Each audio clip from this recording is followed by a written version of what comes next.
Hello, friends, and welcome to CJoy Yoga. So I recently joined a study group through the Minnesota Zen Center, and we are reading the book, The Wild Edge of Sorrow by Francis Weller. It deals with talking about the study of loss, right? And grief, whether that's through death, dying, losing a job, having a miscarriage, losing someone you love, right? There are so many losses that we have. What's happening to the earth around us, that living in our body, he speaks of that, our ancestral grief. And so there's many places where we can have grief. Read the book, it's amazing. What I want to talk about is that when I go into grief, and most of us, right, we tend to collapse in and close the body in. And, maybe that's because you don't have the energy, you're feeling so sad or whatever those kinds of things are, right? But maybe you want to be invisible. But that's not a great position, for the body to be in posturally for a long time, for much time, right? But also, it doesn't allow the grief to move through you. It kind of gets stuck and stagnant, yeah? And so we're just going to do a really nice, gentle, short class, just talking about that posture, that uprightness, and just trying to find that way that we can allow ourselves to be upright and let the grief move through us, right? So start by just sitting in an upright posture.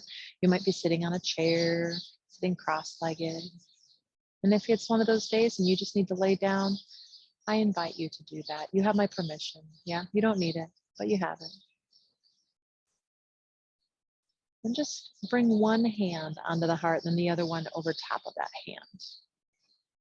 And from this place, just holding your heart, I want you to imagine that with every inhale that you bring in, that inhale wraps around your heart like a hug. And with every exhale, maybe imagine that you're rocking the heart, swaying the heart, or just softening shoulders, right? Whatever works for you, use your imagery. Anything that feels supportive to this heart center.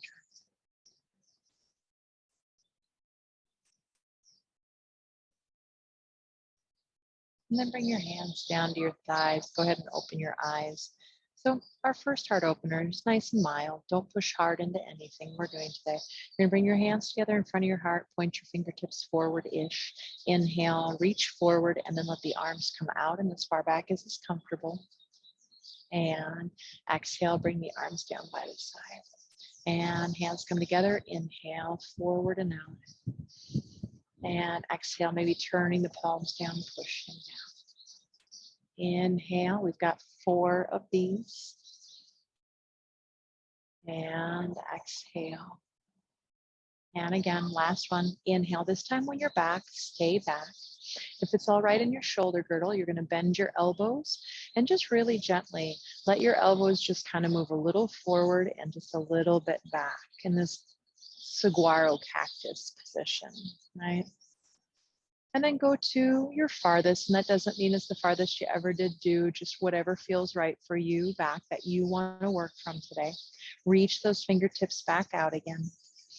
And bring the hands down, hands on the thighs, pause. Feel free to leave the eyes open, especially if that you tend to, move into a really dark place and sigh. But you can also close the eyes if it feels like it's less distracting and it turns you inward to the body, right? A little bit more to observe what's going on. All this stuff, always, right? Find the one that works for you. The next one that we're going to do is we're just going to go to the side waist a little bit and open up the sides of our heart center, I'm going to call it, right? So go ahead and just toggle back and forth. Y'all know this one if you work with me regularly. We do lateral stretch quite a bit. Right? If it feels all right to lift that top arm up and over, any of my sensitive shoulder friends, remember you can swing the arm forward and work it from that way. And that's a little easier line for a lot of shoulders to work from. So either way, but just trying to see if you can't get that side rib area waking up a little bit, yeah? And you might feel it other areas too, it's true. And after you finish to, I'll say the opposite side. I don't think I called out which side to start on. Come back up, hands on the thighs and pause. Eyes can be open or closed, but a soft focus, and using this time just to turn inward. You might ask the heart occasionally through the practice, is there anything I can do to support you? Okay. And then we're going to move into twists. So these first moves really just trying to get into the movements of the spine, right? So go ahead and let your arms just come out by the side. Unless you feel like you're dragging your knuckles, your arms could go a little bit wider. You're just going to go back and forth into the twisting motion. I'm not going very far with it today. Again, when I work with grief, I really try my darndest not to push my body. I'd love to. It's a great way to distract. But I'd really like us to try to find a way to let the grief move up and through us instead of trying to distract or avoid it, right? And do one more to each side. Again, I didn't specify which side. So when you feel complete, we'll meet in the middle and we'll pause. Soft gaze, soft jaw, soft shoulders, and open heart. Okay, so next we're going to go ahead and we're going to move off of our boosts. If you were working with props, you can put them off to the side. Come on up to standing, safest way you know how. And then I'm just getting out of the way of the lights. You can face any direction. Okay? We're going to go ahead and we're going to reach those arms out to the side and up. Maybe look up, maybe reach the chest up. And then exhale and bring the hands down. So just simply the arms of the sun salutation, right? Inhale, turn the palms up. Maybe the palms come together and you look up and your heart lifts up. Exhale, we tend to really keep the gaze down when we're in depression, sadness, grief, right? So maybe just shifting the gaze up. And I'm outside, I'm looking up at amazing green trees. And exhale, so I'm getting, it's beneficial. They've done studies on it, right? One more time, inhale. So maybe get out on a walk today, please, if you can. Reach the palms up, maybe turn and look up.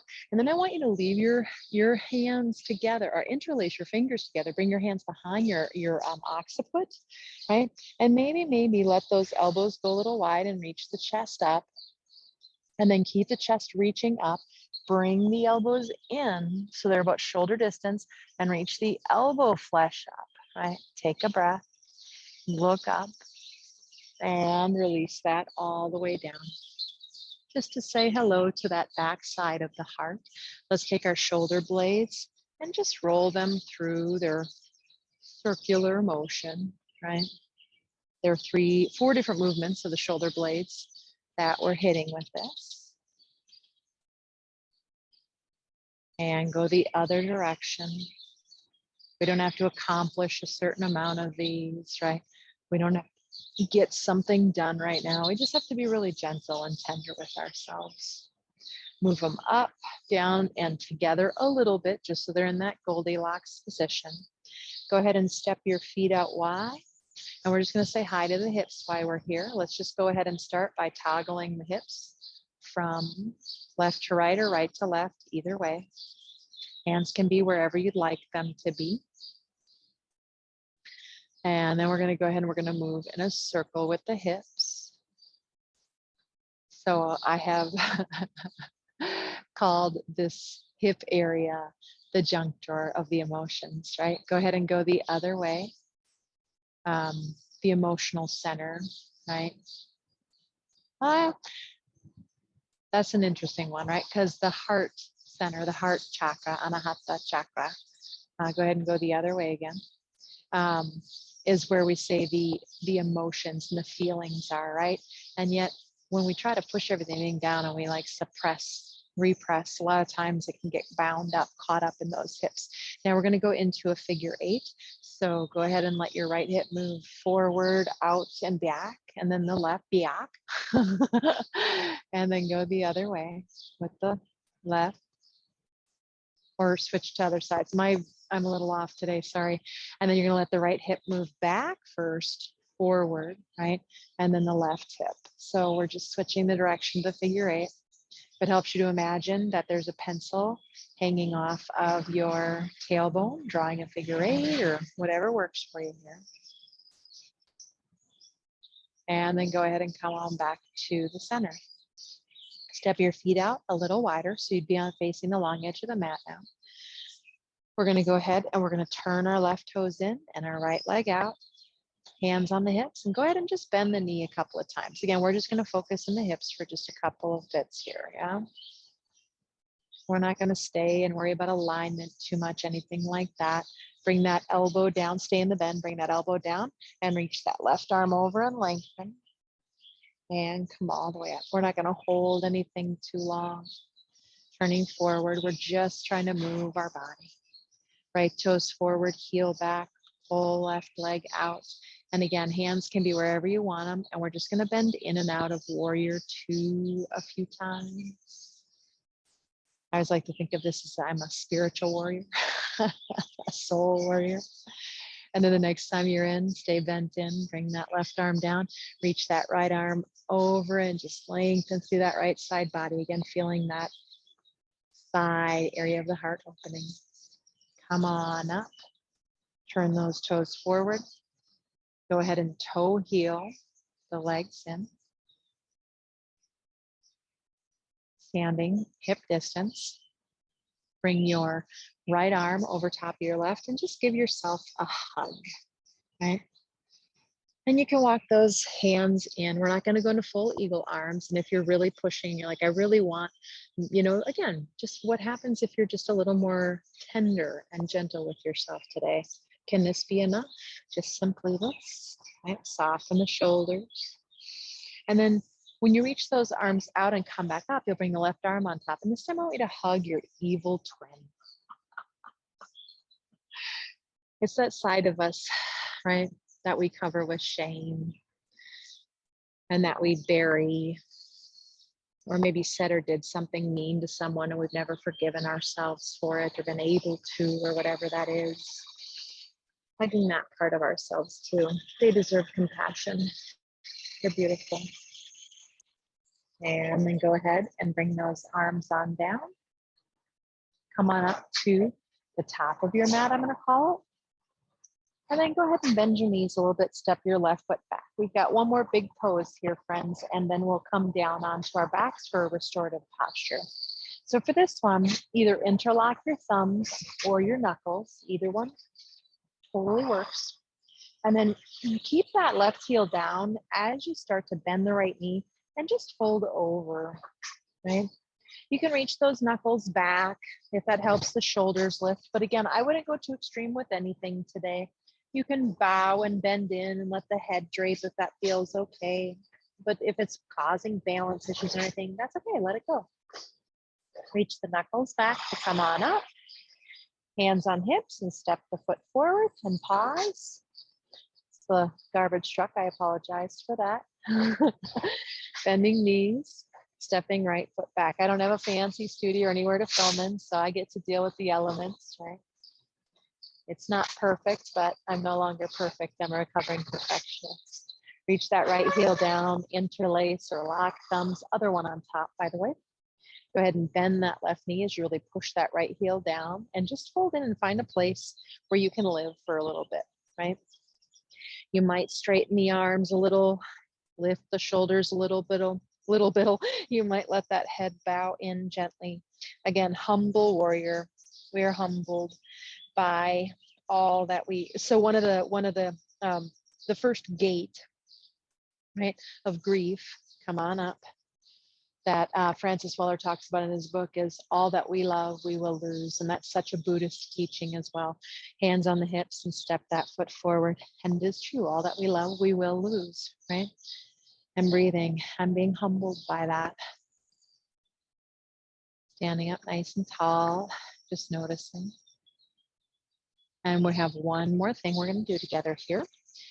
Hopefully you have a blanket or 2 pillows or whatever you need, right? A couch pillow, a long one would work. And we're going to go ahead and we're going to have that. And you want a pillow in addition to the blanket if you can find it. I'm just going to use my sweater, right? And I'm going to put that at the top end of my blanket. I'm going to set my hips in front of that blanket. You can hit pause. Don't get worried about trying to join up with me, right? You have technology, hit pause, get your stuff, come on back. And then I'm going to lay down over one blanket or pillow or whatever you have. Again, my hips, my back of my sacrum is on the ground, but my low back is supported. There's a little bit of a blanket coming up into it, right? You can adjust the height for your body. And then the other support system, the other pillow, or in my case, my sweater, is going to come up underneath my head, my neck, whatever I need to feel supported there. And then let your arms come out by their sides, palms up. And I'm about 45 degrees out, or I like to think of a little air getting in my armpits. Some of us, depending on sensitivity of low back, we lift our hips, we reach our buttocks forward. Keep reaching forward as we set down to give low back space. And some of us walk our feet wide and lean our knees in. Some of us will extend our legs out to straight. I'm going to take feet on the ground version today, for me personally. It just feels more comfortable. I didn't know that till I just tried both of them right now. Close your eyes.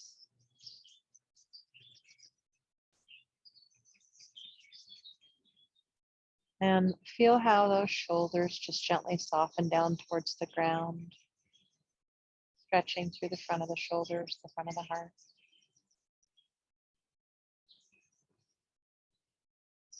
As you scan through the body, if you notice tension in the forehead, eyes, jaw, tongue, throat, neck, shoulders soften. Right? If you notice that you're making fists, your belly's tight, the hips, just anywhere where there might be tension, invite a breath into that area. See if bringing the awareness and the breath to that area might help it relax a little. And the Roshi Joan Halifax has a saying that I absolutely love, and it's strong back, soft front, right? Speaking of that fact of knowing who we are in this world and having that strong backbone, right? Being empowered and embodied so that we can have an open heart, a vulnerable heart.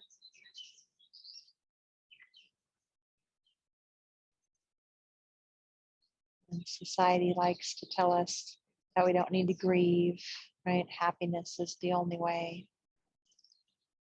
But I do not believe that to be true, nor do medical researchers prove that out, right? Joy and sorrow are on the same spectrum. And if we dim our sorrow or try not to experience that, express that, move through it, we're also going to continue to dim the capacity for joy in our life.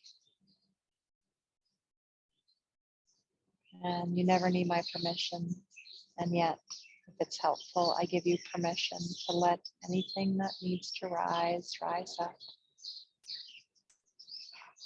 Hopefully feeling supported here by my voice, by the props, Mother Earth.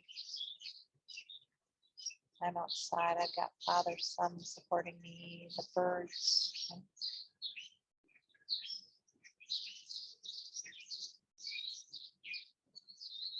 Whatever you have around you, it's your support system.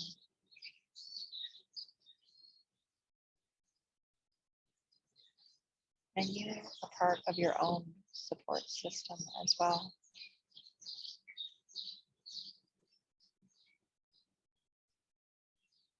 You've got this.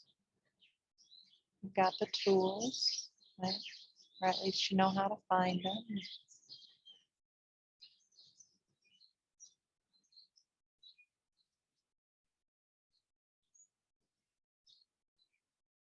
So trust that. Trust that it's okay to grieve. Trust that it will not last forever and cause a deep, dark depression. Trust that in allowing sorrow to rise, right, and moving through it, not just pushing it away when it rises. But on the other side of that is great joy.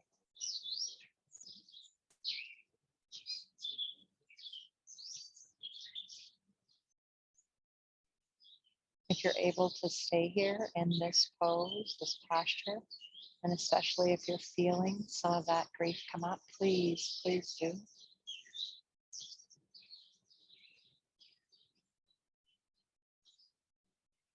And if you're on a time limit, slowly start to come back into that body. And that might involve moving it around a little bit.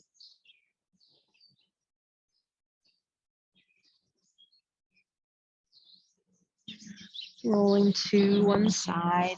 You kind of plop off the bolster a little bit. That's all right. Assuming it doesn't hurt, of course. And come on up.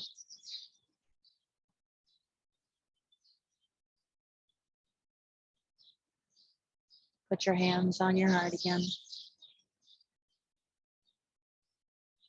Every inhale wraps around your heart like a hug, a warm, supportive hug.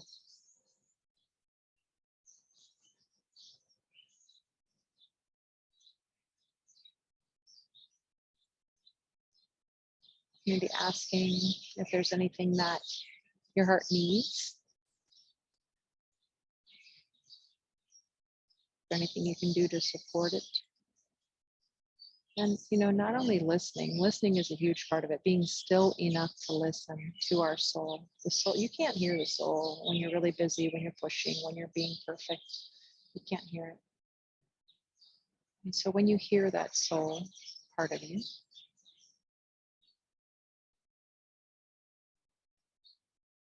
hearing what it says, but then, of course, the other part of that is following through and trying to supply that so that your nervous system and your soul know that they can depend on you. Not being really hard on yourself if you forget or you don't make the time or the various things, right? But just keep asking, keep listening, and eventually, hopefully, we get to a point where we do show up and we support this part of ourselves. Hands together in front of the heart, and hands. Bowing the head in. Bowing the head to the heart. Trusting, loving, kindness, compassion, forgiveness. May all of these things be available for you when you need them. Namaste. Be well, friends.